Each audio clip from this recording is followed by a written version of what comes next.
Rangkuman film Soul Land Doulu Dalu episode 148. Setelah menyelesaikan permasalahan dengan Akademi 4 Elemen, Tang San, Siu, Ma Hongjun, Oscar dan Ning Rongrong berencana untuk pergi ke markas Asosiasi Pandai Besi di kota Genshin. 1 minggu kemudian, setelah semuanya diatur dengan baik, mereka berangkat. Dengan arahan dari Titan, mereka menuju ke markas utama Asosiasi Pandai Besi di kota Genshin.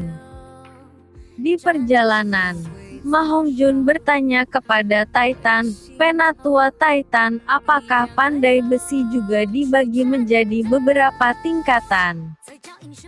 Titan mengangguk dan berkata, "Ya, namun itu tidak sedetail kalian para monster roh. Secara umum pandai besi dibagi menjadi 7 kelas, dari terendah ke tertinggi. Mereka adalah pandai besi junior, pandai besi perantara, pandai besi mahir, pandai besi master, pandai besi grandmaster, sarjana pandai besi, dan pengrajin surgawi." Tang San bertanya kepada Titan Elder, "Berapa banyak pengrajin tingkat surgawi yang ada di benua?" Ekspresi Titan sedikit berubah, berkata, "3. Aku, ayahmu dan juga presiden Asosiasi Pandai Besi." Tepat pada saat itu, mereka sampai di kota Genshin. Semua orang tiba-tiba mendengar suara nyaring dan jernih dari kejauhan. Titan berkata, "Ayo pergi, kita akan melihatnya."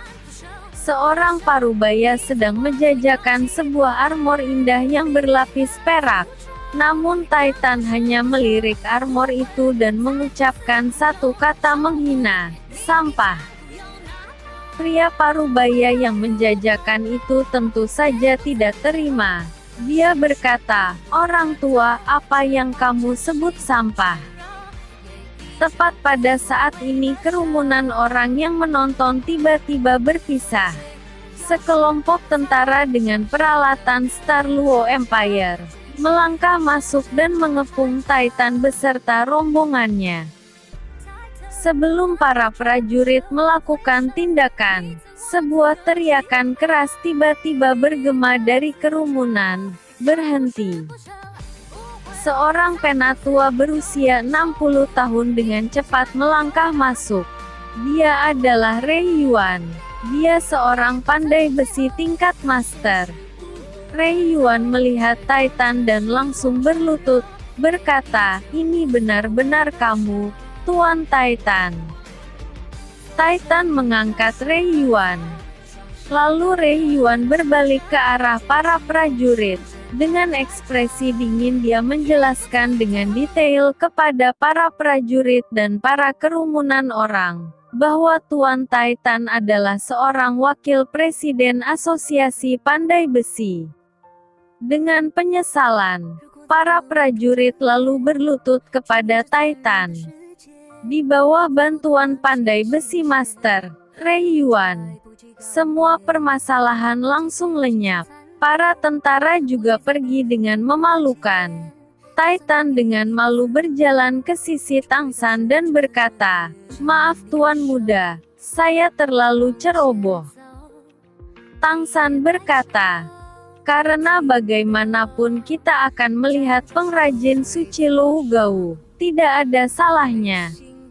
Rei Yuan mengantarkan mereka pergi ke markas utama Asosiasi Pandai Besi. Markas tersebut berada di jantung kota Genshin.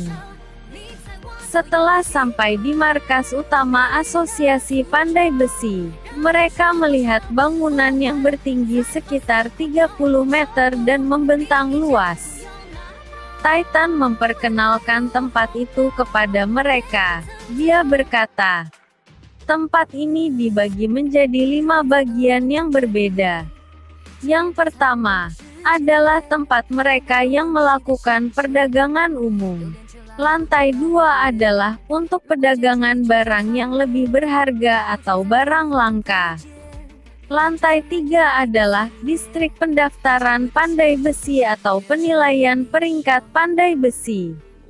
Lantai 4 adalah area VIP dan juga area pelelangan.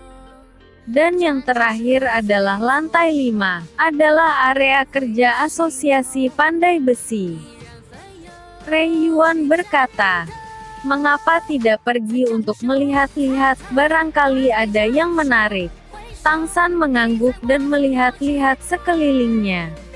Setelah membawa kelompok tetangga menuju lantai 3, Rei Yuan berhenti dan dengan rendah hati dia berkata, "Aku hanya bisa mengantarkan kalian sampai di sini."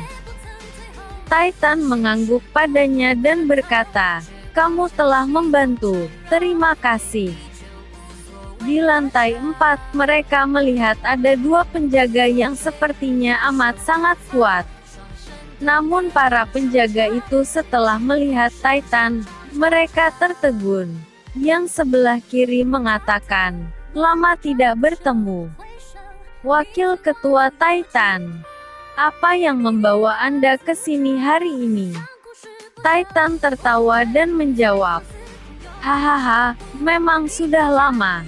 Aku melihat kalian masih di sini menjaga tangga Lou Gao.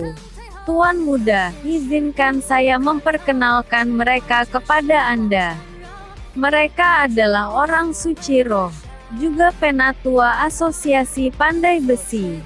Keduanya pandai besi tingkat sarjana. Yang di sebelah kiri disebut Silong, dan yang di sebelah kanan disebut Siu." Lalu Silong membawa mereka ke tempat Lou Gao. Silong mengetuk pintu dan mengatakan, "Guru, ini aku. Maaf mengganggu Anda." Tetapi wakil presiden telah datang. Seorang laki-laki membukakan pintu dari dalam. Dia terlihat gemuk, tingginya sekitar 1,6 meter, telinganya yang menonjol, dan janggut yang tidak terawat. Lelaki tua gemuk tinggi itu berkata, "Titan, kau yang tua masih hidup." Titan tertawa dan menjawab, "Hahaha, Lou Gao, jika orang gemuk sepertimu yang lebih tua dariku masih hidup, bagaimana mungkin aku bisa mati?" Lelaki tua gemuk ini adalah presiden Asosiasi Pandai Besi. Dia yang disebut Lou Gao. 的诅咒，让故事不朽，不会再放肆狂游，说不，你已将孤勇了。